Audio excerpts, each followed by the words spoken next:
ओम शांति। कल हमने बाबा का 21 जनवरी 1969 का मुरली देखा था, जिसमें बाप दादा के अखंड और अटल होने का संदेश दिया था दादी गुलजार के द्वारा। और आज हम 22 तारीख की दूसरी मुरली देखेंगे, जिसमें दोपहर में भोग लगा था वतन में। उसमें बाबा ने हम बच्चों के लिए क्या संदेश भेजा दादी जी के द्वारा, ठीक है, उस पर बात करते हैं आज। तो 22 जनवरी 1969 की सेकेंड मुरली है बाबा की, जिसमें बाप दादा के हाथ में बुद्धि रूपी हाथ हो तो परीक्षा रूपी सागर में हिलेंगे नहीं, है ना। यहाँ पे बाबा बहुत अच्छी शिक्षा दी है हमें कि बाप दादा के हाथ में हाथ देना है हमारा, है ना। मतलब बुद्धि रूपी हाथ देना, स्थूल हाथ की बात नहीं कर रहे बाबा यहाँ पे। हमारा बुद्धि रूपी हाथ बाप दादा के हाथ में दे देंगे ना, तो हम परीक्षाओं से पार हो जाएंगे, है ना। हम वहाँ पे घबराएंगे नहीं। तो यहाँ पे दोपहर के भोग में दादी जी क्या वतन से समाचार लेके आती है हमारे लिए। आज वतन में गई तो ब्रह्मा बाबा जैसे यहाँ मुलाकात करते थे, वैसे ब्रह्मा बाबा ने मुलाकात की। ब्रह्मा बाबा ने कहा, बच्चों के भोजन के समय के अनुसार लेट आई हूँ। मैंने कहा, बाबा आपको तो 1-1:30 बजे भोजन पान करने का समय था। बाबा ने कहा, बाबा जब बच्चों के साथ भोजन खाता था तो बच्चों का टाइम भोजन खाता था, उस टाइम से लेट आई हो। फिर बाबा ने ब्रह्मा बाबा को कहा कि ले जाओ, क्या जाकर देखो कि जैसे यहाँ ऑफिस में कुर्सी पर बाबा आकर बैठता था, पत्र लिखता था, तो वह वही कुर्सी, वही पैड, वही पेंसिल रखी थी।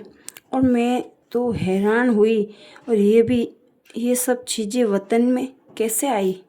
फिर बाबा ने हस्त लिखित पत्र मेरे को दिया और मैंने पढ़ा। उसमें लिखा हुआ था, स्वरचन चक्रधारी नूरे रत्नों को याद प्यार के बाद आज अव्यक्त रूप से आप अव्यक्त स्थिति में स्थित हुए बच्चों से मिल रहे हैं। दूसरे पेज में लिखा था कि बच्चे जो बाप दादा के साकार रूप से शिक्षा मिली हैं उसका विस्तार करते रहना। अब न बिसरो न याद रहो। विदाई के बाद बाबा जैसे सही सिग्नेचर डालते थे वैसे ही डाली हुई थी। बाबा ने कहा, हमने अपने समय पर पत्र भी लिखा, फिर भोजन के लिए इंतज़ार कर रहे थे तो फिर भोजन खिलाया। बाबा ने कहा, भल वतन में चीज़ें खाते हैं, लेकिन यज्ञ के लिए भोजन की रचना तो बहुत अच्छी है। बाबा अव्यक्त होने के बाद भी देखो यज्ञ के भोजन की रचना ले रहे हैं और तारीफ़ कर रहे हैं ना। तो यहाँ पे फिर भी बाबा ने भोजन स्वीकार किया। जब हम आ रही थी तो बाबा ने एक दृश्य दिखाया। एक सागर था जिसमें बहुत तेज़ लहरें चल रही थी। बाबा ने कहा, आप अगर इस सागर के बीच में जाओ तो मैं घबराने लगी, इतनी तेज़ लहरों में कैसे जाऊंगी। फिर बाबा की आज्ञा प्रमाण पाँव डाला, और जहाँ